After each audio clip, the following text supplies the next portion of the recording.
കേരളത്തിന്റെ വടക്കേ അറ്റത്തു നിന്നും അഞ്ചാമതായി സ്ഥിതി ചെയ്യുന്ന ജില്ലയാണ് മലപ്പുറം. മലപ്പുറം നഗരമാണ് ജില്ലയുടെ ആസ്ഥാനം. മലനാടും ഇടനാടും തീരപ്രദേശവുമുള്ള ഈ പ്രകൃതിയുടെ വരദാന ഭൂമിക കേരളത്തിന്റെ തനതായ സാംസ്കാരിക പൈതൃകത്തിന് വളരെയേറെ സംഭാവനകൾ നൽകിയിട്ടുള്ള പ്രദേശം കൂടിയാണ്. മലപ്പുറത്തിന്റെ ചരിത്രത്തിൽ, പ്രത്യേകിച്ച് മലപ്പുറം പടയുമായി ബന്ധപ്പെട്ട് വലിയ പ്രാധാന്യമുള്ള ഒന്നാണ് പാറനമ്പിയുടെ ഈ പടിപ്പുര. മലപ്പുറത്തിന്റെ മതസൗഹാർദ്ദത്തിന്റെയും ചെറുത്തുനിൽപ്പിന്റെയും ചരിത്രത്തിൽ ഒഴിച്ചുകൂടാനാവാത്ത ഒരു അടയാളമായാണ് ഈ പടിപ്പുര. മലപ്പുറം ശുഹദാ മസ്ജിദിൽ അന്ത്യവിശ്രമം കൊള്ളുന്ന തട്ടൻ കുഞ്ഞേലുവെല്ലാം മലപ്പുറത്തിന്റെ മമതയുടെയും മാനവികതയുടെയും മതസൗഹാർദ്ദത്തിന്റെയുമെല്ലാം വലിയ അടയാളങ്ങളാണ്. ഈ മലപ്പുറത്ത് അതിന്റെ ആസ്ഥാന നഗരിയിൽ മലപ്പുറം ജില്ലാ കലക്ട്രേറ്റ് സ്ഥിതി ചെയ്യുന്നു. പണ്ടുകാലത്ത് ഇവിടം ടിപ്പു സുൽത്താന്റെ കോട്ടയായിരുന്നു. പിന്നീട് ബ്രിട്ടീഷുകാർ ഹേഗ് ബാരയ്ക്കായി വികസിപ്പിച്ചെടുത്തു. ഒടുവിൽ 1969 ജൂൺ 16 മലപ്പുറം ജില്ല രൂപീകരിച്ചതോടെയാണ് കലക്ട്രേറ്റ് സ്ഥാപിതമായതും അതുവരെ മുണ്ടുപറമ്പിൽ പ്രവർത്തിച്ചിരുന്ന കലക്ട്രേറ്റ് ഇങ്ങോട്ട് മാറ്റിയതും. ഈ കലക്ട്രേറ്റിൽ ജില്ലാ കോടതി പ്രവർത്തിക്കുന്ന കെട്ടിടത്തിന് മുകളിൽ 2ാം നിലയിലാണ് ജില്ലാ കലക്ടറുടെ കീഴിലുള്ള നമ്മുടെ ദേശീയ സമ്പാദ്യ പദ്ധതിയുടെ 14 ബ്ലോക്കുകളുടെയും കേന്ദ്ര ഓഫീസ് പ്രവർത്തിക്കുന്നത്. നമ്മുടെ പ്രിയപ്പെട്ടവരൊക്കെ ഈ ജില്ലാ ആസ്ഥാനത്ത് മലപ്പുറത്ത് ഒന്നിച്ചു കൂടുകയാണ്. ഈ മെയ് 12 ഒത്തുചേരുമ്പോൾ നമുക്ക് മുന്നേ നടന്ന ജീവിതയാത്രയിൽ നിന്നും തിരിച്ചുപോയവർ ഏറെയുണ്ട്. അവരെ നമുക്കൊന്ന് സ്മരിക്കാം പ്രാർത്ഥനകളോടെ.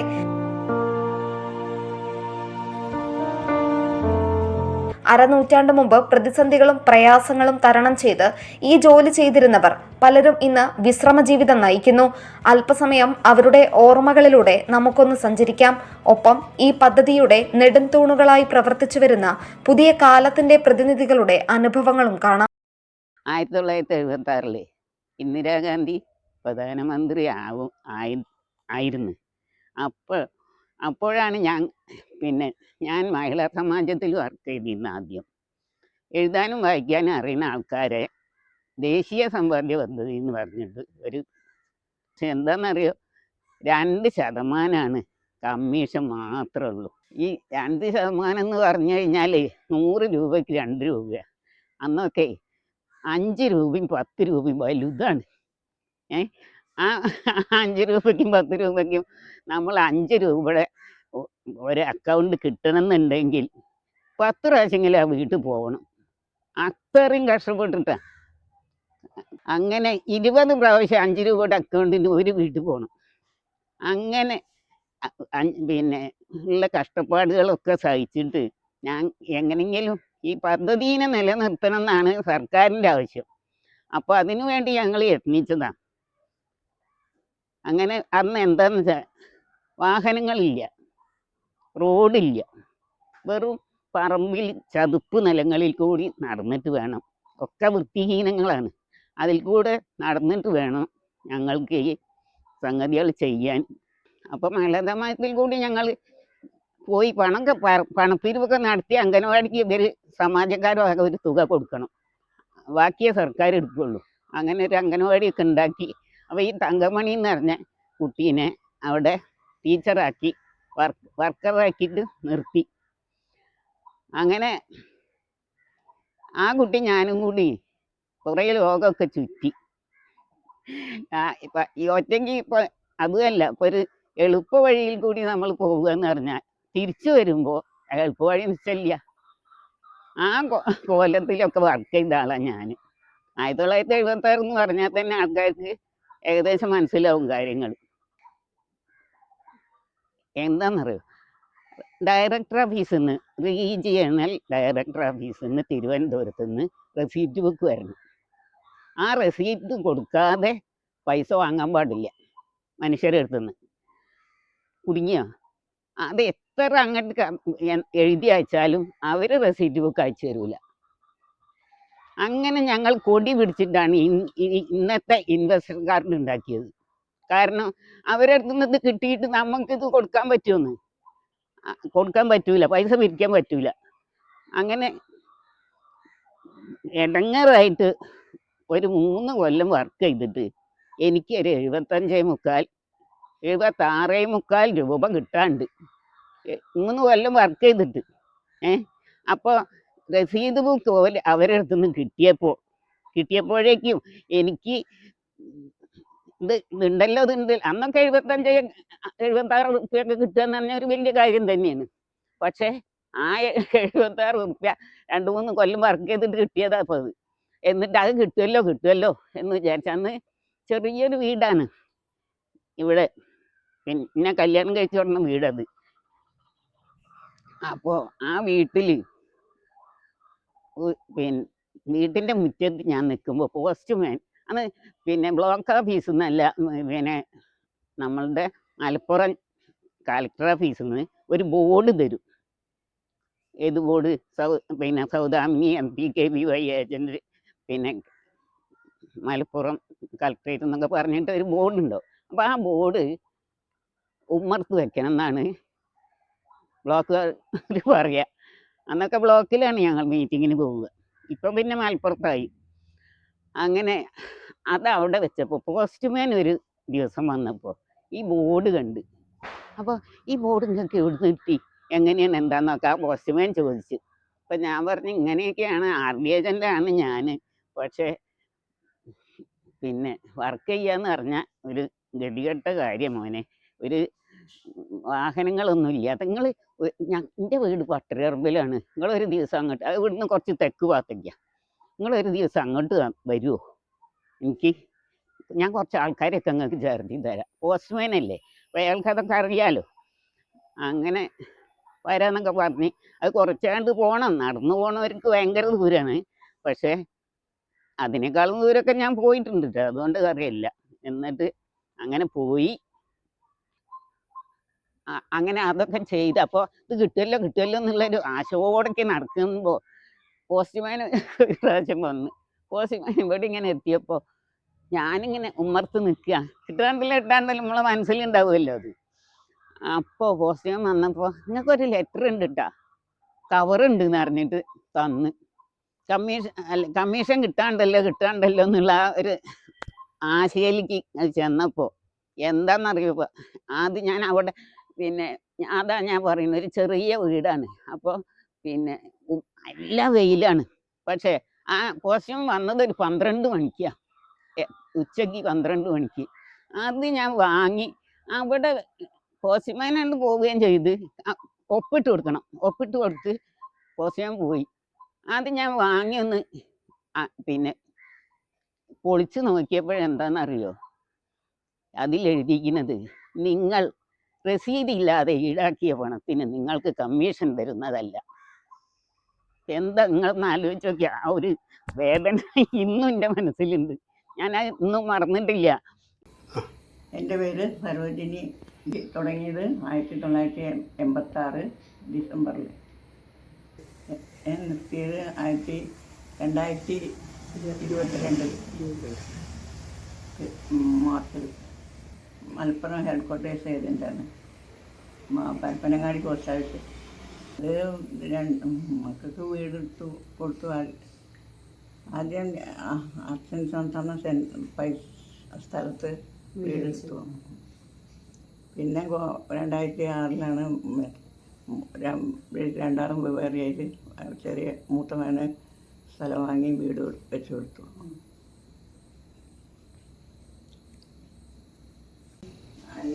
നടക്കാൻ വയ്യാതെ പിന്നെ തുടങ്ങിയത് മുഴുവൻ ക്ലോസ് ചെയ്ത് കൊടുത്തതിൻ്റെ ശേഷമാണ് ഞാൻ മുഴുവൻ ക്ലോസ് ചെയ്ത് കൊടുത്തിട്ടാണ് ഒഴിവാക്കിയത്. എൻ്റെ പേര് വിജയം KC.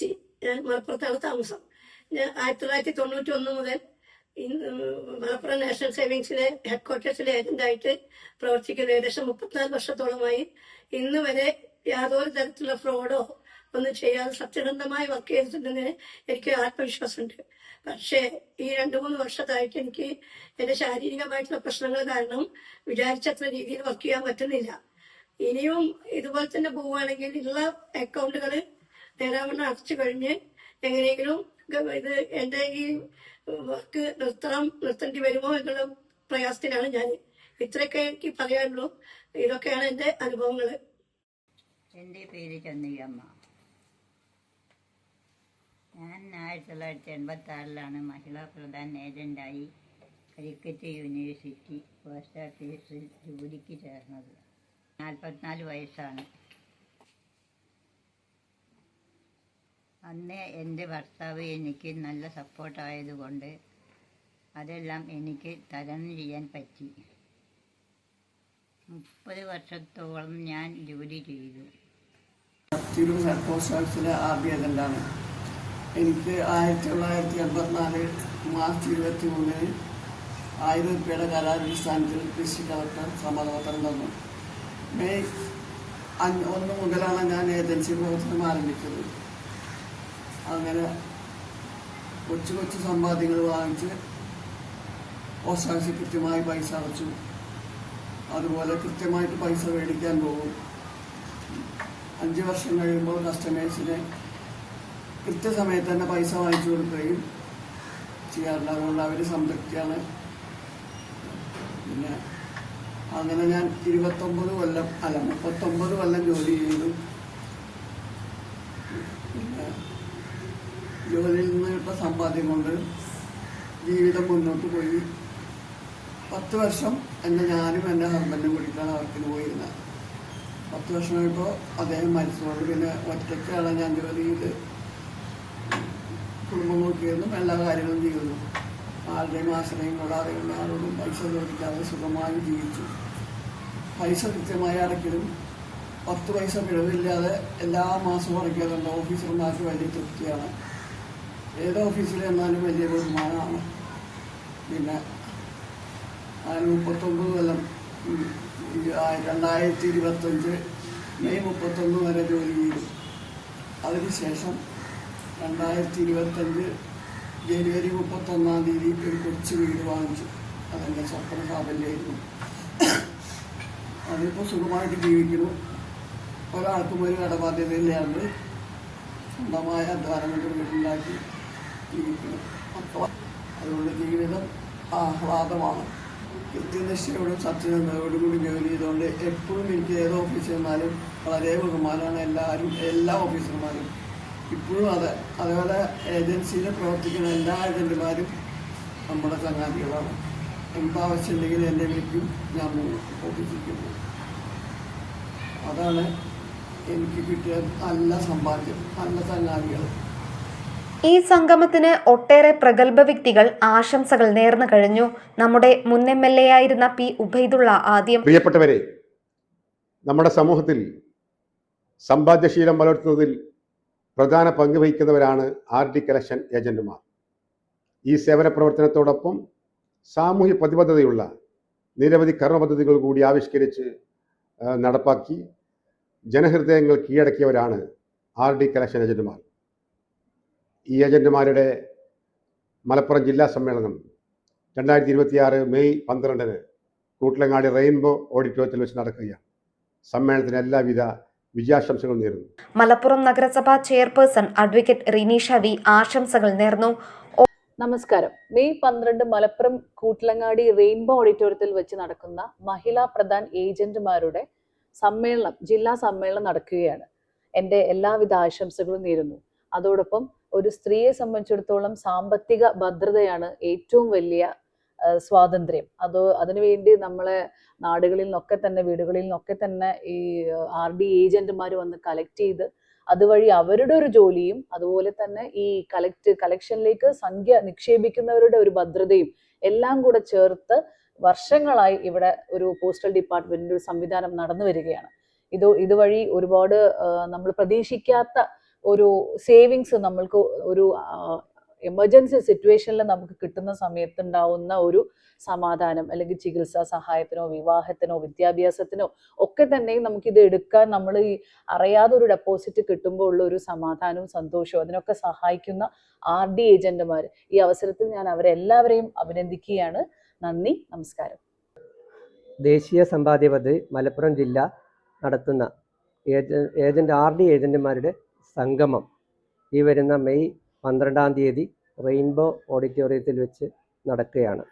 ഈ സംരംഭത്തിന് എല്ലാവിധ ആശംസകളും അർപ്പിക്കുകയാണ്. മലപ്പുറം ഹെഡ് പോസ്റ്റ് ഓഫീസ്, ജില്ലാ ആസ്ഥാനത്തുള്ള മലപ്പുറം ഹെഡ് പോസ്റ്റ് ഓഫീസും പോസ്റ്റൽ ജീവനക്കാരുടെയും ഇവിടെയുള്ള എല്ലാ ആളുകളുടെയും എല്ലാവിധ ആശംസകളും ഞാൻ അർപ്പിക്കുകയാണ്. ഏജൻറ്റുമാർ നമുക്ക് പോസ്റ്റ് ഓഫീസിന് ഒഴിവാക്കാൻ പറ്റാത്തതാണ്. അവർക്ക് എല്ലാവിധ നന്മകളും ഭാവുകങ്ങളും ഈ പരിപാടി ഒരു വലിയ വിജയമാവട്ടെ എന്ന് ആശംസിക്കുന്നു. ജയ് ഹിന്ദ്. മലപ്പുറം ജില്ലയിൽ മലപ്പുറം ഹെഡ്ക്വാർട്ടേഴ്സിലും ബാക്കി 14 ബ്ലോക്കുകളിലുമായാണ് മലപ്പുറം ജില്ലയിലെ മഹിളാ പ്രധാന ഏജൻറ്റുമാർ ജോലി ചെയ്യുന്നത്.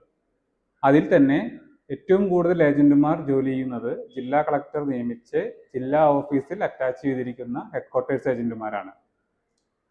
മിക്കവാറും എല്ലാ ഏജൻറ്റുമാർക്കും നല്ല കളക്ഷനും അക്കൗണ്ടുകളുടെ എണ്ണത്തിലും കളക്ഷനിലും മികവ് പുലർത്തി നല്ല രീതിയിൽ ജോലി ചെയ്ത് ജീവിതം മുന്നോട്ട് കൊണ്ടുപോകുന്നവരാണ് നമ്മുടെ ഏജൻറ്റുമാർ. ഈ വരുന്ന 12-ാം തീയതി, മെയ് മാസം 12-ാം തീയതി ജില്ലയിലെ മുഴുവൻ ഏജൻറ്റുമാരുടെയും ഒരു സംഗമം കൂട്ടിലങ്ങാടി റെയിൻബോ ഓഡിറ്റോറിയത്തിൽ വെച്ച് നടക്കുകയാണ്. അതിൽ ഹെഡ്ക്വാർട്ടേഴ്സ് ഏജൻറ്റുമാരാണ് അതിൻ്റെ പ്രവർത്തനങ്ങളുമായിട്ട് കൂടുതൽ മുന്നോട്ട് പോകുന്നത്. അതിൻ്റെ ഭാഗമായി ഒരു വീഡിയോ മത്സരവും സംഘടിപ്പിച്ചിട്ടുണ്ട്. ഇതിനെല്ലാ മത്സരങ്ങൾക്കും കലാപരിപാടികളായാലും മത്സരങ്ങളായാലും വീഡിയോ മത്സരങ്ങളായാലും എല്ലാ കാര്യങ്ങളിലും ഹെഡ്ക്വാർട്ടേഴ്സ് ഏജൻറ്റുമാർക്ക് വിജയിക്കാനാവട്ടെ എന്ന് എല്ലാവിധ ആശംസകളും നേരുന്നു.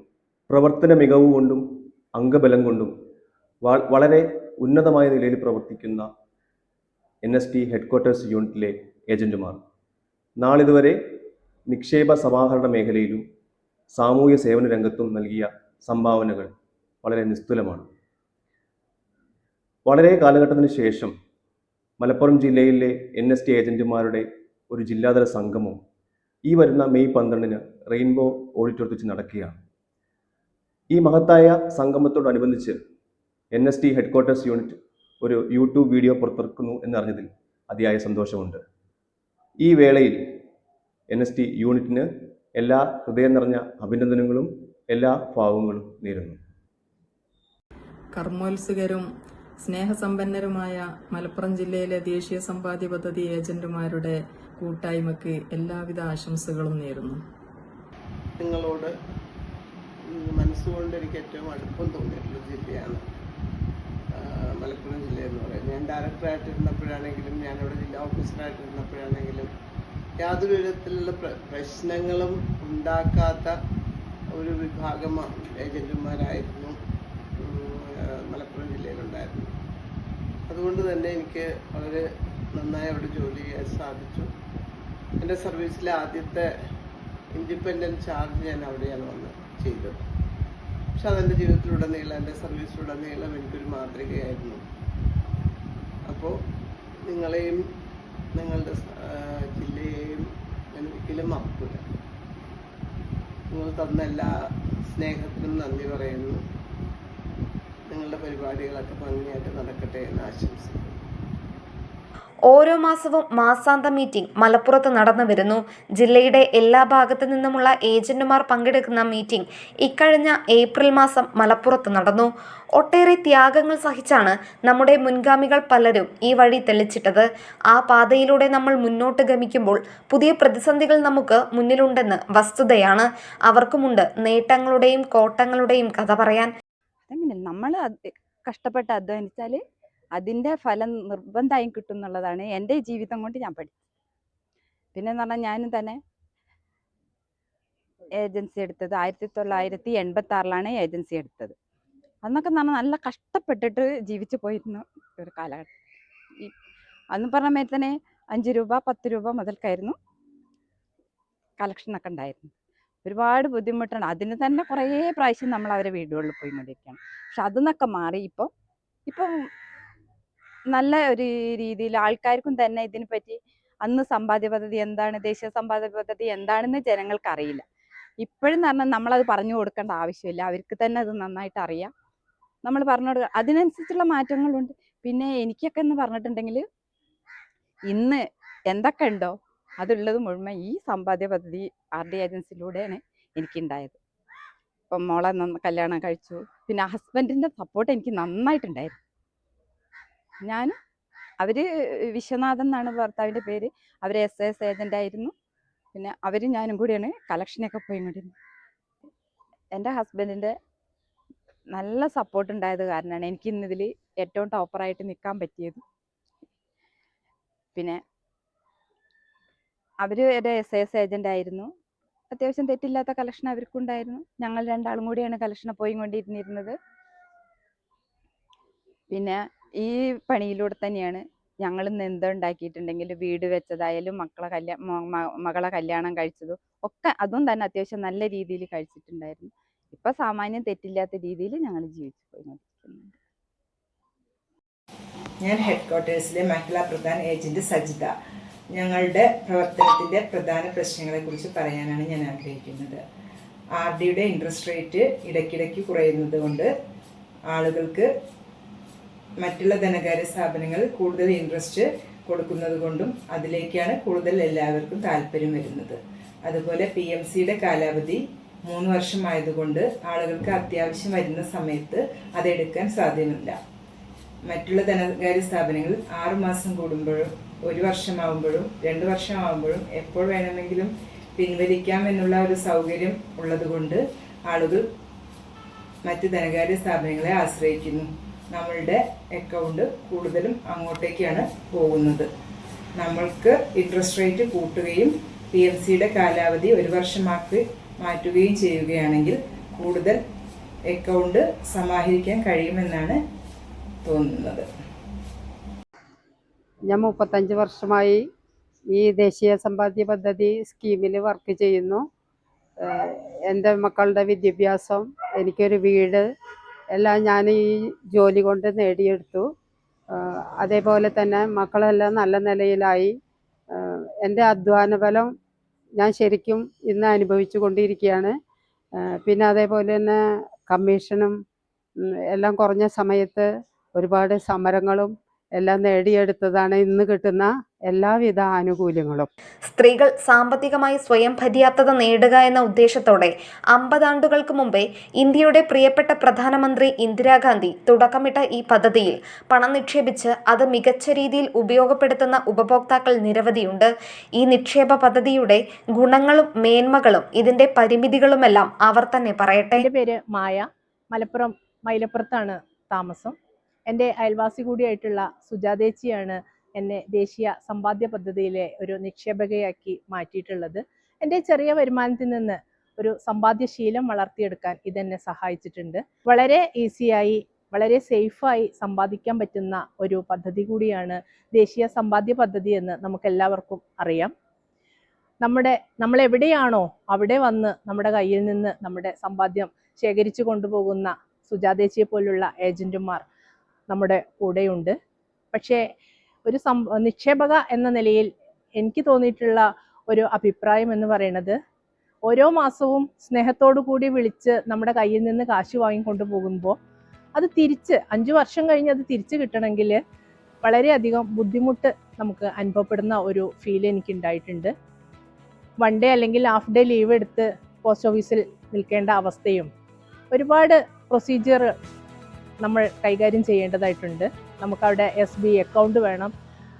ബാക്കിയുള്ള കാര്യങ്ങളൊക്കെ കഴിഞ്ഞ് ഒരുപാട് സമയം കഴിഞ്ഞ് നമുക്കത് ബാങ്ക് അക്കൗണ്ടിലേക്കാണ് അത് ട്രാൻസ്ഫർ ചെയ്ത് തരുന്നത്. നമ്മുടെ കയ്യിൽ നിന്ന് വാങ്ങിക്കൊണ്ടുപോകുന്ന പൈസ അത്ര ഈസിയായി തന്നെ നമ്മുടെ കയ്യിലേക്ക് തിരിച്ചു വരുന്ന ഒരു സംവിധാനം കൂടിയാണെങ്കിൽ വളരെയധികം നന്നായിരുന്നു എന്നൊരു ചെറിയ അഭിപ്രായം എനിക്കുണ്ട്. ദേശീയ സമ്പാദ്യ പദ്ധതി ഏജന്റുമാരുടെ ഈ സംഗമത്തിന് എല്ലാവിധ ആശംസകളും. സമൂഹത്തിന്റെ നന്മ ലക്ഷ്യമാക്കി നിരവധി കാരുണ്യ പ്രവർത്തനങ്ങളും ഈ കൂട്ടായ്മ ചെയ്തു വരുന്നു. മലപ്പുറം കോട്ടക്കുന്നിലെ DTPC ഹാൾ ഈ കൂട്ടായ്മ ചെയ്തു കൊടുത്തതാണെന്ന് അഭിമാനപൂർവ്വം പറയാം. ഈ പദ്ധതി വിഭാവനം ചെയ്ത സമ്മാന പദ്ധതികളിലൂടെ ഞങ്ങളുടെ ഉപഭോക്താക്കൾക്ക് നിരവധി സമ്മാനങ്ങൾ ലഭിച്ചിട്ടുണ്ട്. സൈക്കിൾ മുതൽ കാർ വരെ അക്കൂട്ടത്തിൽ പെടുന്നു. അംഗങ്ങളുടെ ഫീൽഡ് ലെവൽ പ്രവർത്തനങ്ങൾ ഏറെ ശ്ലാഘനീയമാണ്. ഏത് കാലാവസ്ഥയും അതിജീവിച്ച് അവർ എല്ലാ കാലത്തും സജീവമാണ്.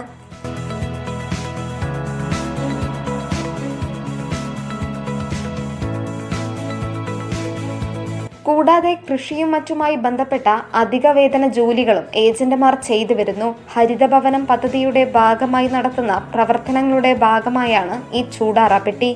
അതുപോലെ കൃഷിക്ക് ആവശ്യമായ ജൈവവളം വീട്ടിൽ തന്നെ നിർമ്മിക്കുവാനും നമ്മുടെ അംഗങ്ങൾക്ക് കഴിയുന്നു.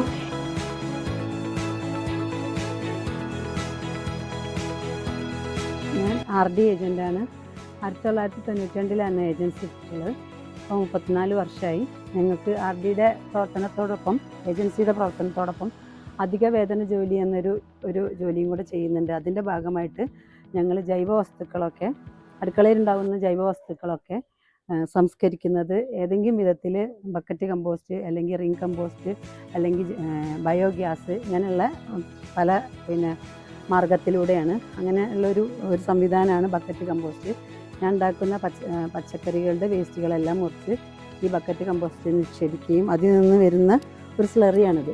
ഈ സ്ലറിയിൽ നിന്ന് വരുന്ന ഈ സ്ലറി എടുത്തിട്ട് അതിൽ വെള്ളം കൂടി ഡൈല്യൂട്ട് ചെയ്തിട്ട് നമ്മൾ ഈ പച്ചക്കറികൾക്കൊക്കെ ഒഴിച്ചു കൊടുക്കും. പച്ചക്കറികൾക്ക് ഒരു വളമാവുകയും ചെയ്യും. ഇതിന് പുറമെ അജൈവ വസ്തുക്കളായ മുട്ടത്തോട്, ഉള്ളിത്തോല് എന്നിവ ഞങ്ങൾ ചെടികൾക്കാണ് ഇട്ട് കൊടുക്കുന്നത്.